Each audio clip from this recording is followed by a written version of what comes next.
Wonder about the future and how you'll be working and learning? Welcome to You in 2042, the future of work, with your host, Danielle Wallace. Hello and welcome to You in 2042, the future of work. Joining me today is John Bennett. So I've been an entrepreneur now for 37 years, and it started when I was at school. I used to buy cans of Coke in sort of bulk, and I'd put them in my bag, and I'd walk the 2 miles to school, and I'd sell them to fellow students. And that's kind of how my entrepreneurial career started, really. And I left school and went straight from there. And obviously, being an entrepreneur for that long, I've seen pretty much a lot of technological change. You know, I've seen the rise of e-com, social media, and now AI, which is the biggest change of all. So I now spend my time working in AI and trying to help people understand it, because there's a lot of noise about AI, and I think it's causing quite a lot of confusion. There is so much change, and there is that confusion and anxiety at play. So, John, by 2042, AI is going to be embedded in everyday work. Like, it's going to be here. It's already here. How do you think this will change how people are going to think, decide, and exercise judgment on the job? Oh, that's a big question. I think, number one, things are going to change. That is sort of number one. I see people taking sort of a number of broad approaches to AI, and one is just hoping it will go away. And I think it's not going to go away. It's here to stay. And I think that means that how it's going to change our work really depends on how we react. I think there's kind of two ways we can kind of go. One is we just mindlessly accept what AI gives us. And I think if we do that, then we run a real risk of losing our skills, losing our ability to think, to decide, to apply judgment. And I think that's where we really face the risk of becoming replaceable. Then you've got the other approach, which is to really emphasize and develop those skills. So I think if we have a process, if we really think critically about AI, then over time, A, we'll develop our own skills, but B, we'll be able to use AI in good ways and ways that will save us time. And if you like, will give us more time to then think critically and exercise our judgment. So it really is down to us, I think, what the future holds.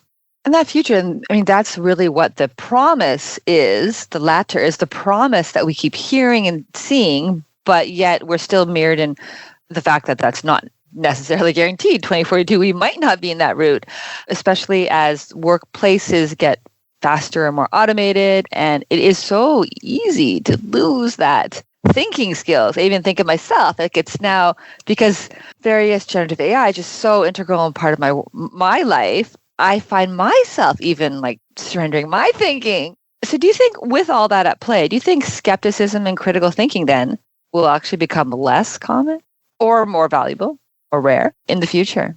I think the answer is both.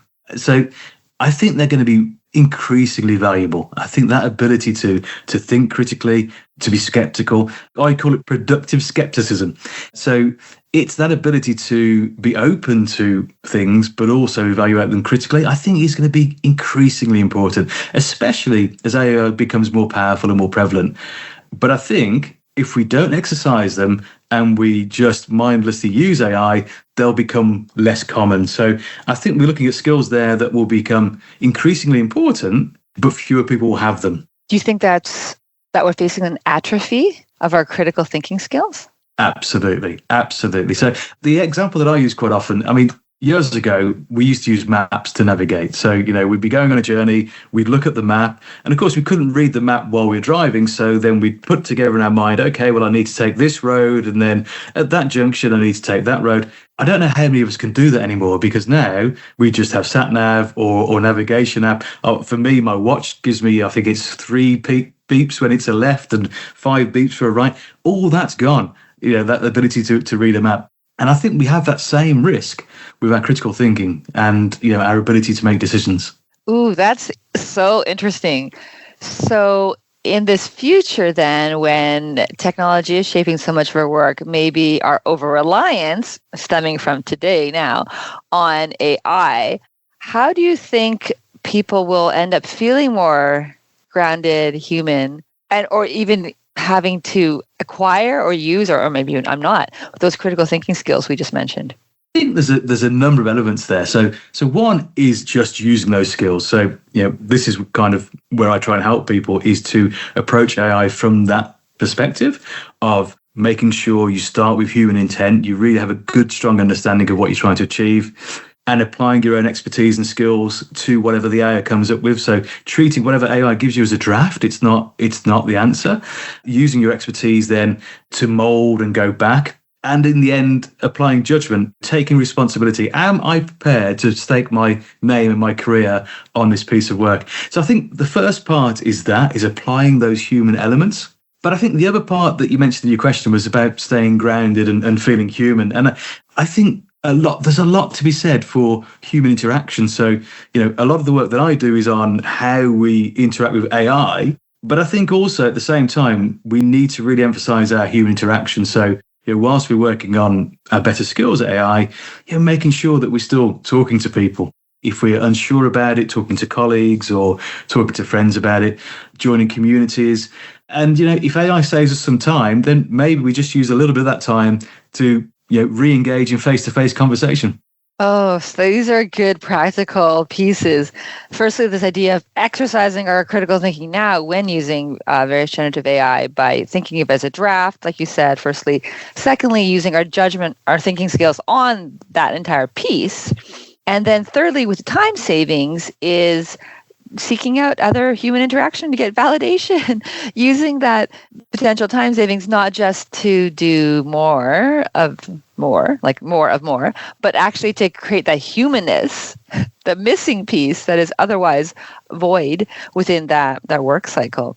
Those are very practical ways of approaching this. So with this then, it seems like this trajectory of critical thinking becomes not certain, John. Like everything you're saying, I'm seeing isn't a sure thing. Yes, everybody's going to be exercising critical thinking as they are using large language models right now, and everybody's using judgment. No, I don't know if we are seeing people taking this approach right now. What are your thoughts? I think, like everything else in life, it's a choice. We can take the easy way, or we can put the effort in. And I think it's really important to see AI in that context as an amplifier. So if you're thinking, if you're applying critical thinking, if you're learning, AI can amplify that. If what you're trying to do is put the least effort in and get to the quick and easy results, AI can amplify that as well. So I think there really is a choice there that we take the one path or we take the other path. Yes. So can you give it? I'll share what I think is a practical example. Love you to validate that or give you your own example. So in terms of that easy path, it might be creating a presentation using a large language model, just even the text. Large language model to formulate the text, formulate the speaker's notes. It's not quite right. So we ask it, it's not quite right. I don't like this. There's no critical thinking there. It will generate something else. And we do that for a bit. Then we start to realize, okay, maybe the tone is not right. That's not that much critical thinking, but eventually gets to a stage where it's fine, whatever, it's been used. That's one path. The second path is generates first draft, and critical thinking is like, well, okay, I can discern from this that actually the objectives are wrong.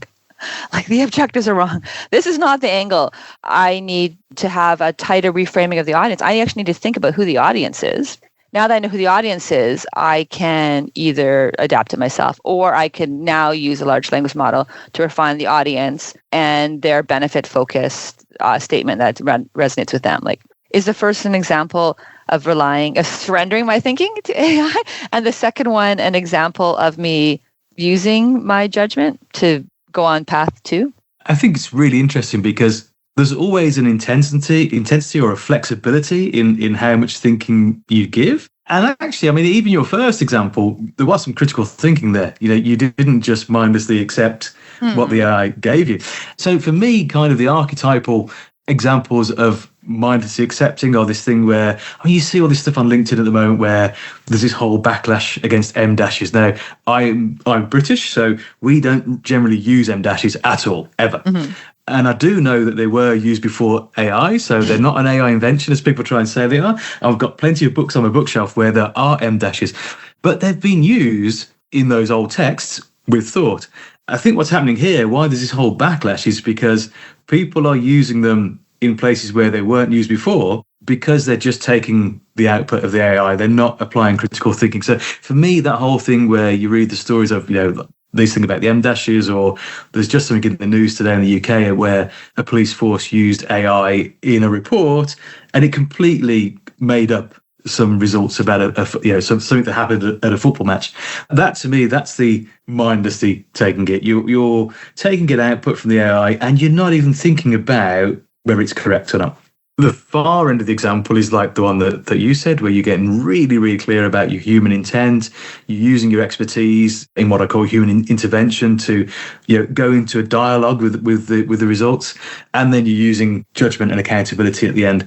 So that's kind of like, if you like, the gold standard. But I think with any of these things, there's a flexibility, and there are times when you can use sort of less intervention. But I think there has to be a decision and a choice. So in other words, if you look at something and you go, do you know what, this is something I can just put minimal sort of critical thinking into the start, or I can only do a small review because that's all that's needed, even that's fine, because you still use your critical thinking to make that decision. So I think that's kind of what I'm selling, if you like. Yeah, we have to make a decision every time we interact with AI. What sort of level of intensity of me and my kind of thinking and understanding do I need to bring each time? That's a good point. And that was this morning's example, my real life example. So your expertise is very, very helpful on that. Is there anything else that people can do so they are not just, besides making that conscious choice, anything else people can consciously do so they are not just blindly, accepting what's AI and surrendering their thinking? I think one of the key things is understanding what AI is. So even the name, we call it artificial intelligence, but most people don't understand what AI, particularly when I talk about AI, I'm talking about the generative AI models that we use like ChatGPT and Claude. They're pattern prediction machines, which means they are trained on vast data to understand, if this word comes here, then there's a chance that this word might come next. So, for example, they don't understand going for a picnic and getting soaked, or the fact that crops need water to grow, but they know that if the word rain is in a piece of text, then maybe the next word might, or a word very close will be umbrella or forecast. So they don't understand things. They're not intelligent in the way that humans are intelligent. They don't comprehend. And I think grounding ourselves in that and understanding what they are is super important. And don't get me wrong, intellectually, I understand that. But when I'm interacting with AI, I still forget that it's a pattern prediction machine and it's not intelligent. And I'll be engaged in a conversation and I'll feel like I'm talking to somebody, even though I understand logically what it is. So I think just reminding ourselves, what they are. I'm sure over time, models will change, but right now they're pattern prediction machines. They're not intelligent in the way that we are. I think that helps a lot. That makes so much sense, keeping the grounding in pattern prediction machine. And then a last question I'll ask you, which is a burning question from every single guest on here, because nobody has quite the answer yet. You have a unique mindset into this. So I'm particularly curious, John, what can people be doing to build these critical thinking skills that are needed so we can do the option 2 that we have shared? But without having critical thinking skills, or newer generations, how can people actually build those skills? The good news is just by using them. I mean, even starting small. I think we need to be curious and be always wondering what things are, wondering how things work. We need to have a growth mindset. So, not be closed to new things, not be closed to new ideas, to approach every new thing as a learning opportunity. I think if we do that, if we go into things eyes wide open, trying to find out what things are, trying to think about maybe what assumptions are built into things, or what things are missed, or what context isn't there. I think if we just do that gently, just small steps at a time, then we can build those skills. I love that. So we can be cognizant of the fact that large language models, generative AI, are pattern predictions to help ground ourselves. We can have this curiosity, this growth mindset as we are engaging with various generative AI.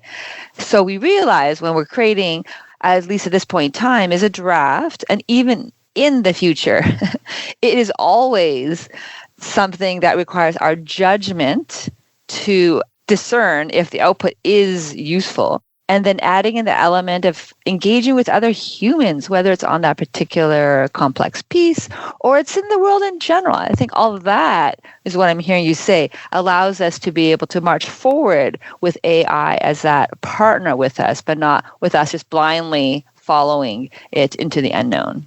Absolutely. I think you've recapped that wonderfully. John, where can people learn more about you and also purchase your book, Don't Surrender Your Thinking?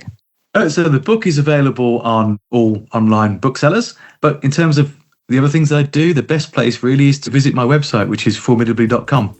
Amazing. We'll put that into the show notes. Thank you so much for your time and insights. Really appreciate this. Oh, thanks for having me. Thank you for being a part of the future. Subscribe now to stay current.